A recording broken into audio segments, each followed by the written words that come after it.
Hello everyone, so today I'm going to be finishing up my install of my Lowrance, and here's the transducer cable. I'm going to show you guys how I'm going to mount it back here, run it through here. I already have a wire that I plan on ripping out through the console, so I'm just going to put this connector to it, tape it together as best as I can, and hopefully I can get it up through that, up through the console, and then plugged in so that we can have sonar whenever we're using our fish finder. This is going to be a mixed up video. I've done installation footage on this before, and I'm doing some more now, and I should be able to finish this today. Okay, so we know this plug is coming from back here and it needs to go in here. This is where it goes into the boat. So we'll just take this plate off. And once this plate is off, we can work the connector in. Come on out of there. Oh, we moved it, so. Alright, now we'll get this in here. Alright, we have our cord in here.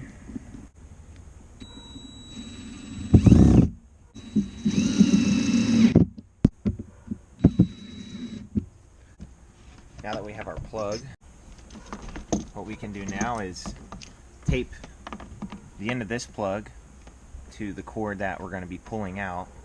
So whenever we pull the cord out of the console, it'll pull this with it and bring it up. So we'll just work on taping this bad boy in for now.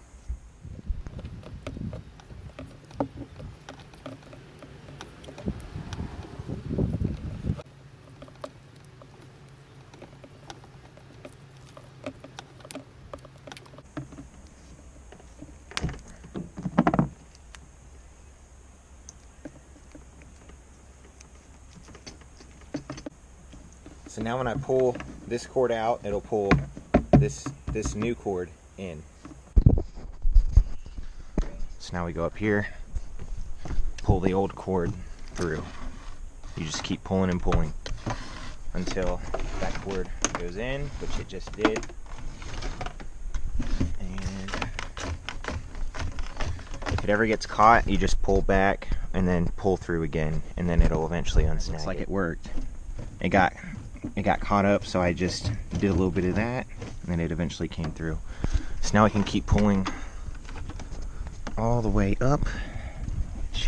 Not everyone has a convenient cup holder hole in their console, I know, but I think we're good to get the duct tape off and get the sonar ran up through this hole, which I think I have prior footage of me mounting this. I might not, but they had already pre-drilled a hole here, so I'm going to try and move the new sonar cable connector up through the hole, get it connected to the Lowrance. So I unmounted the Lowrance.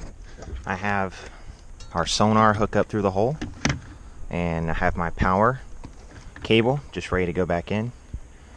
We're gonna connect this using butt connectors, which is what the that's what the cable setup is. My boat it has butt connectors just ready. I think it has the female ends. I just need to put male ends on these, but yeah, let me get this put through, and then I will let me get this all hooked up and connected, and then we will work on getting power to this. All right, we have our butt connectors here, or snap connect. Sorry, keep calling them butt connectors, but they're snaps. That's what it says on the box.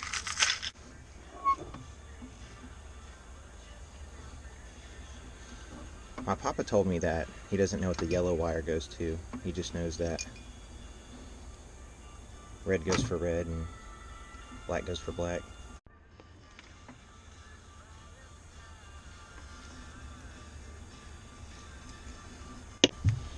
I'm not an electrician and I'm not a professional. I'm not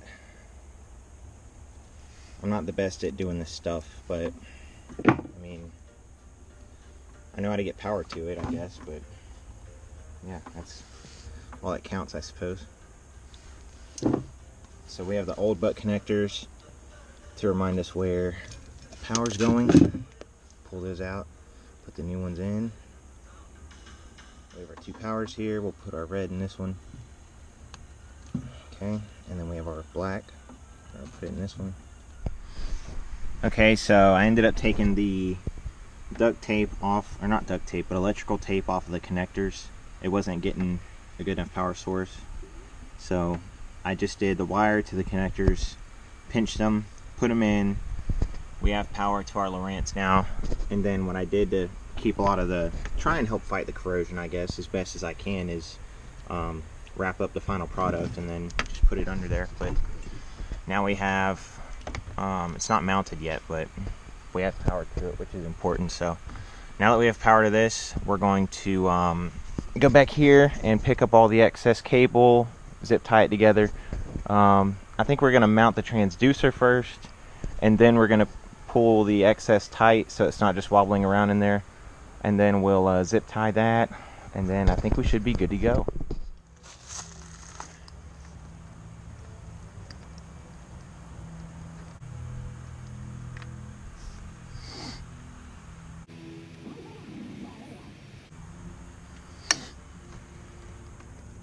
Awesome. You want this on the right side of your motor due to the palpitations that the motor gives off whenever you're on a plane. So we have a transducer mounted. So now let's focus on getting this cable situated and getting the excess bundled up, and then I think we will have a good installation here. It's not the best, it's not the cleanest installation. I'm not a professional. I'm just doing what I can to get me out on the water and get through this, you know.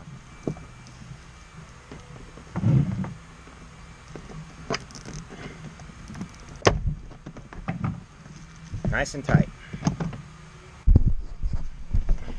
It just looks a lot neater that way. There's not a bunch of cord flaying everywhere, like all this crap that I need to rewire. So, cool. Got our new transducer on here, out with the old. We got the cord ran in. Now we need to put screws in this, and then we'll be all set.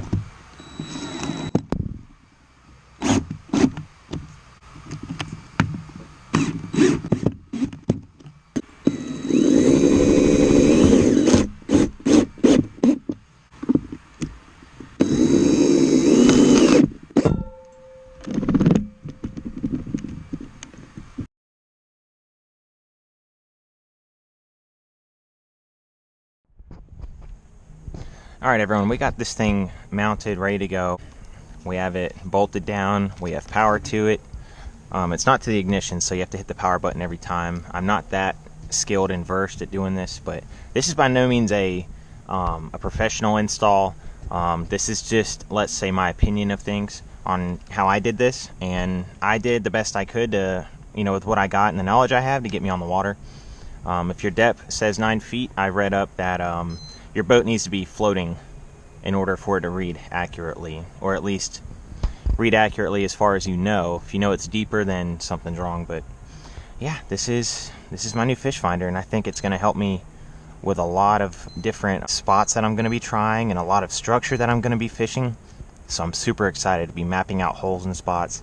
Hopefully this will result in more catches. And there's a train horn. Thanks for watching this video. Thanks for getting through it with me. I know the footage is all over the place and the install is a little spotty, so sorry about that. I'll try to be neater next time with my new installs. And thanks for watching Fishing with Austin.